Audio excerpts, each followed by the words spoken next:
নমস্কার, আপনারা নতুন একটা ব্লগ দেখছেন যেখানে আমি ডিম টোস্ট আর কলা খাচ্ছি সকালে। তারপরে আমি দুধ চাও খেয়েছিলাম, কারণ অবভিয়াসলি হেলদি আমার পেটে সহ্য হবে না। এদিকে আমার বোন আমায় বলছে যে দেখ দিদি, আমি তোর থেকে ভালো পড়াশোনা করি। আমি বললাম হ্যাঁ, ক্যামেরার সামনে শুধুমাত্র। এরপরে আমি মা ঠাম্মা দুপুরে একসাথে খেতে বসে গেছিলাম, আর আজকে আমার পছন্দের খাবার হয়েছে ইলিশ মাছের ঝোল সর্ষে বাটা দিয়ে। আমার এত পছন্দ এই খাবারটা। প্রথমে মাছের তেল দিয়ে খেয়েছি, মাছের তেল আলু ভাজা দিয়ে, তারপরে আমি ইলিশ মাছের ঝোল দিয়ে খেয়েছিলাম।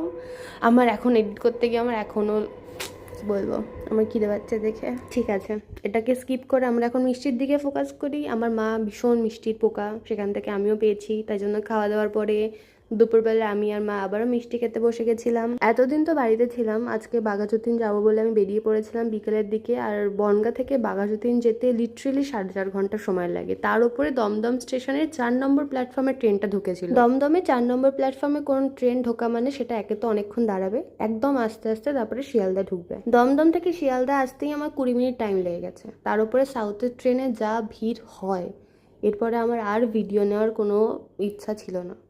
আজকে এটুকুই, টাটা।